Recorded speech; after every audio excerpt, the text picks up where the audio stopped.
Fala, galera do Jogando em Casa, seja muito bem-vindo ao canal Jogando em Casa. E hoje eu vou ensinar como arrumar o jogo Wandering Towers. E para de papo e bora arrumar esse jogo. Una as 4 peças de terreno conforme mostrado.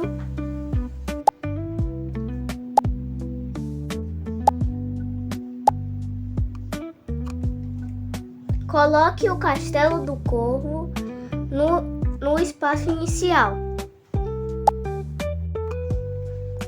Posicione as 9 torres nos primeiros 9 espaços à direita do castelo do corvo, em sentido horário.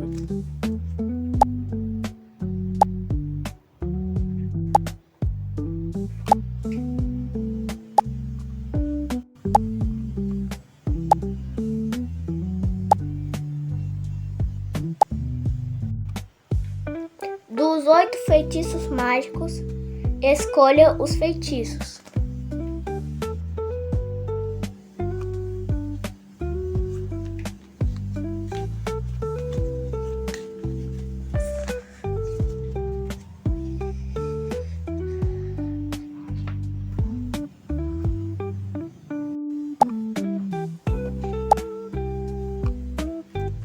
Embaralhe as 90 cartas de movimento e distribua 3 cartas viradas para baixo para cada jogador.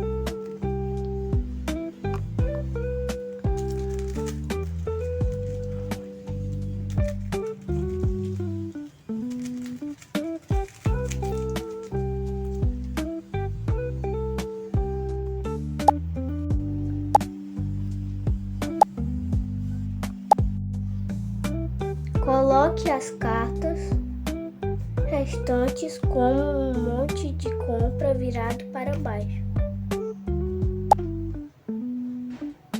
Coloque o dado ao alcance dos jogadores.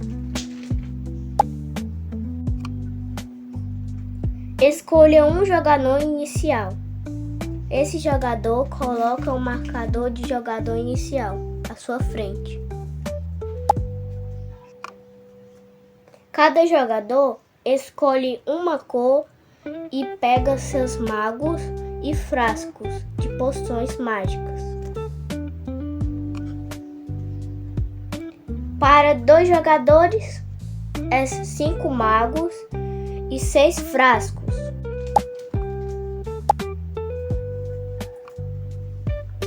Para 3 jogadores, é 4 magos e 5 frascos. Para 4 jogadores, é 5 magos e 5 frascos.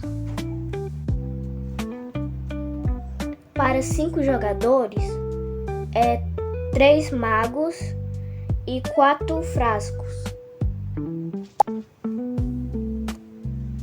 Para 6 jogadores, é 3 magos e 4 frascos.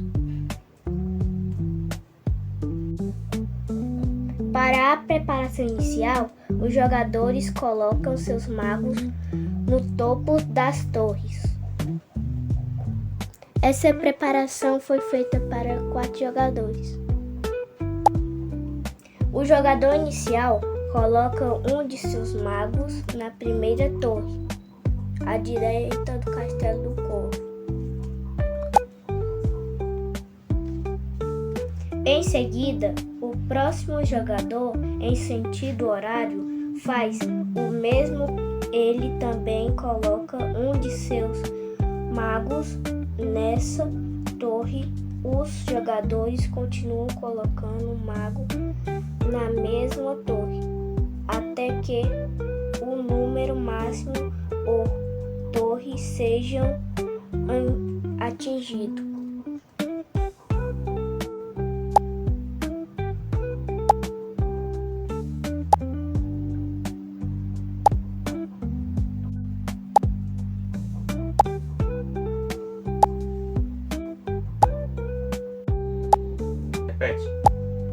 nas próximas 3 torres, depois vai ir de 2 em 2.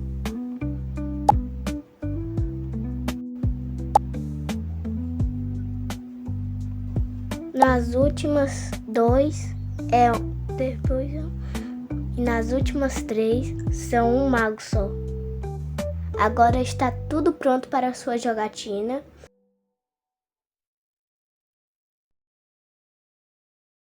Começando com o jogador inicial, ele vai realizar 2 ações, seguindo para o outro jogador em sentido horário e assim por diante, até que os jogadores tenham colocado todos os magos dentro da Torre do Corvo e tenham preenchido todos os frascos dele.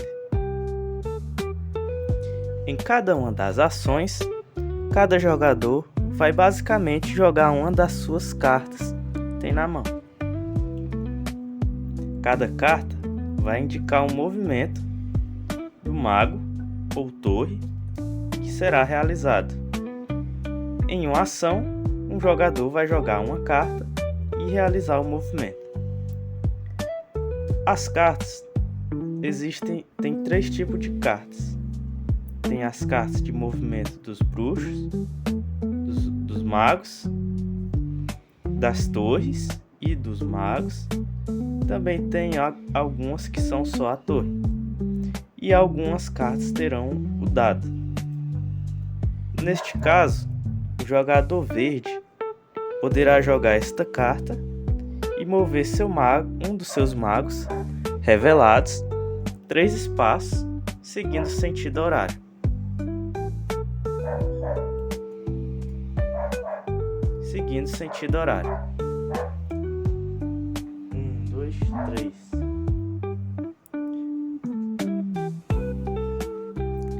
Agora entrando em alguns detalhes para o movimento dos magos. Uma carta de movimento para magos permite mover apenas seus magos visíveis. Cada carta de movimento mostrando o número avança o mago em sentido horário de acordo com o valor do número da carta jogada. Com a carta de movimento mostrando um dado, uma rolagem de dado determinará o alcance do movimento do mago. Como neste caso, que ao invés de ser um número, é um dado. Caso em todas as cartas, caso tenha mais de um dado, isso indicará quantas rolagens você pode fazer com o dado. Neste caso, eu vou andar com um mago meu e eu posso fazer a rolagem do dado 3 vezes se eu quiser. Então, eu rolo primeiro, vejo o resultado. Caso eu fique satisfeito com aquele resultado, eu mantenho e movo o mago. Caso não, eu ainda tenho mais 2 rerolagens por causa dessa carta que eu joguei. Então posso ficar com esse resultado ou rerolar novamente. E neste caso eu vou ter que aceitar o último resultado. Entrando em mais algum detalhe nos movimentos, cada espaço comporta 6 magos, então cada espaço comporta no máximo 6 magos. Então, se um movimento de mago terminar um espaço ocupado por 6 magos, não será permitido realizar aquele movimento. Caso em um movimento um mago termine entrando dentro do Castelo do Corvo, ele permanece lá até o final do jogo. O mago deve então alcançar o Castelo do Corvo com a contagem exata, não permitindo desperdiçar pontos de movimento. Se restarem pontos de movimento, o mago passa do Castelo do Corvo. Se em algum momento você mover um dos seus magos para o Castelo do Corvo, sua ação termina imediatamente, mesmo se você ainda possa jogar uma segunda carta de movimento. Isso significa que o jogador ativo pode colocar no máximo um mago no Castelo do Corvo por turno. E assim que um mago entra no Castelo do Corvo, ele é movido para o próximo espaço contendo um brasão do escudo da águia desocupado. Neste caso, seria este. Outro tipo de carta que podemos encontrar são as cartas que têm a ilustração da torre. Então, neste caso, você pode mover a torre no número indicado. No caso desta carta, o jogador pode escolher qual dos dois mover. Caso tenha um símbolo de dado, em cartas que tenham essas duas escolhas, você deve dizer antecipadamente qual deles dois você vai mover, ou seja, torre ou mago, e em seguida jogar o dado.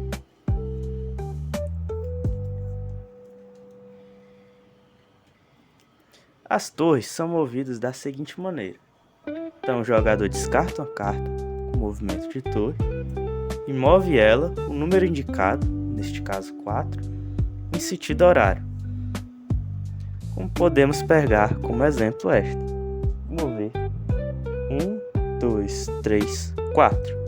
Caso tenha uma torre lá, essa torre será colocada em cima, e caso tenha magos no espaço de baixo, eles são tampados. Agora, falando de alguns detalhes no movimento das torres, com a carta de movimento para torres, você pode mover qualquer torre, mas não o Castelo do Corvo, pois ele não é considerado uma torre. Com a carta de movimento mostrando o número, você avança em sentido horário, o número indicado, e caso tenha um dado, você deve rolar o dado, como foi anteriormente explicado. Se o movimento da torre terminar espaço que esteja ocupado por outra torre, você coloca em cima da torre onde você acabou de mover ela. Dessa forma, podendo ter no máximo 9 torres empilhadas. Sempre que uma torre for mencionada durante esse vídeo, ela pode significar torres individuais ou torres empilhadas. Ao mover uma torre, você pode escolher se mover apenas a torre do topo ou a torre de baixo dela, levando consigo as outras que estão empilhadas. O movimento da torre termina em um espaço ocupado por magos, como mostrado, o jogador que fez aquele movimento deve então preencher um de seus frascos. Independente do número de magos que foram aprisionados, ele vai preencher apenas um. Se houver magos no topo ou dentro de uma torre que será movida, todas as figuras se movem junto com a torre, como indicado. Se não puder colocar torres você não pode fazer um movimento para colocar uma torre em cima do Castelo do Corvo. 3, 4. Este movimento é inválido. No entanto, as torres podem passar pelo Castelo do Corvo para concluir seu movimento. 2, 3, 4.